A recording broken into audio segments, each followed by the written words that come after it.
everybody, we're going to do something different today. We're going to do a full process video of how I make my resin pieces. Personally, I like to take a syringe and use a FIFO squeeze bottle. I go ahead and fill up two separate FIFO bottles, one with part A and then one with part B. And I also use individual syringes marked part A and part B so I don't mix them up. I prefer this method because it actually makes it a lot easier to ensure that you have equal parts A and B in your mixture. Basically, all you do is you take your syringe and you put it in your bottle and slowly pull down until you get to the measurement that you need. Then you take that amount and you just put it in your mixing cup. Just make sure that you get every bit out. Next, we have to mix in part B, so I take my second syringe that is marked part B and do the same process over again. Don't forget to make sure that you mix in equal parts. Do not put more part B than you did part A or vice versa, or it will not cure properly. Another tip I like to give for this method is make sure you're pulling down slowly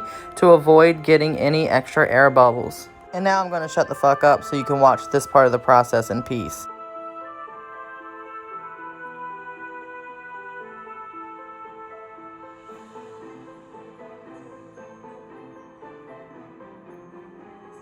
This is what I like to do to make sure that I get all of my material out of the syringe. I squeeze it out and I pump it a couple of more times. Now we come to the part of the process that I actually hate the most, and that is mixing. For my specific resin, which is KS resin, I like to mix it slowly for about 4.5 minutes to make sure that it is fully incorporated. Side note, if you haven't tried KS resin before and you want to, go to the link in my description box down below. I do have a discount code that you can use. I have tried quite a few resins and I have come to the conclusion that this is the best one on the market, or at least so far that I've tried. Air bubbles are a problem of the past. I do not have to worry about them pretty much at all. This shit is so clear that when you pour it, it doesn't even look like there's anything there. First up, we are going to mix in our glow powder because I am obsessed with making everything glow in the dark, and this is going to be a white to blue glow. Of course, we can't forget our glitter, and this is Party Pants by my favorite company, Glitter Chimp. Since we did mix a fairly large amount, you want to make sure to use a good amount of glitter. Lastly, also by Glitter Chimp, we're going to add Disco Ball. This is my favorite holographic glitter. It is perfect for when you want that extra little sparkle. Again, mixing is very important. You want to make sure that you get your glow powder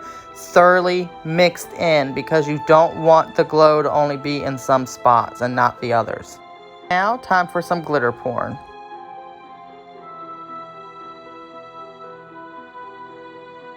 Ooh, it's so pretty. Look at that holographic glitter shine through. Next up, we're going to pour, so make sure that you get all of your excess resin off of your stir stick. For this project, we are going to use this marijuana leaf ashtray mold that I have. I prepped this mold by painting a rainbow directly on it, so if you want a tutorial on that, let me know in the comments below. As you can see, it is now pour time, so slowly pour your resin into your mold. Now hold up, I know what you're saying. Oh no, you're pouring it all at once? That's a deep mold, isn't it?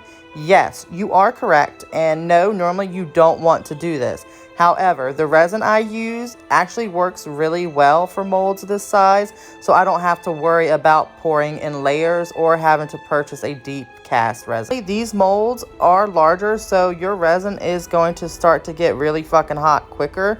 Don't panic. That's perfectly normal. Final and most important tip, use 91% or higher isopropyl alcohol to spray your molds to prevent air bubbles. Avoid using heat if you can because heat will damage your silicone mold. Just like fucking movie magic, 24 hours later, let's go. We're gonna demold this beauty. Let's be honest here. If you're watching this video and you've made it this far, then you're probably like I am and you love a good demolding video. So it's probably safe to assume this is also your favorite part. Contrary to popular belief, this mold is actually not that difficult.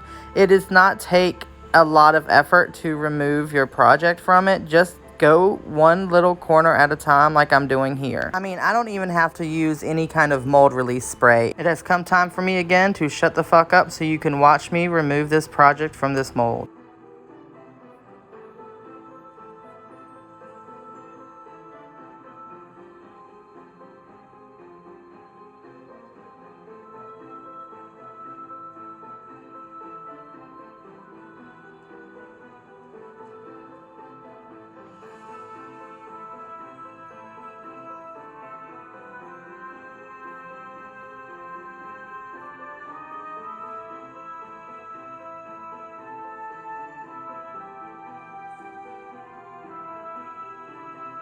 Just like that, she is out. Let's see that final reveal.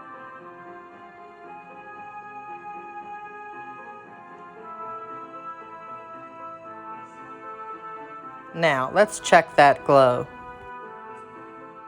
I must admit, I'm pretty fucking in love with how this turned out. And hey, if you are too, give this video a like and make sure you subscribe for more content like this. Bye!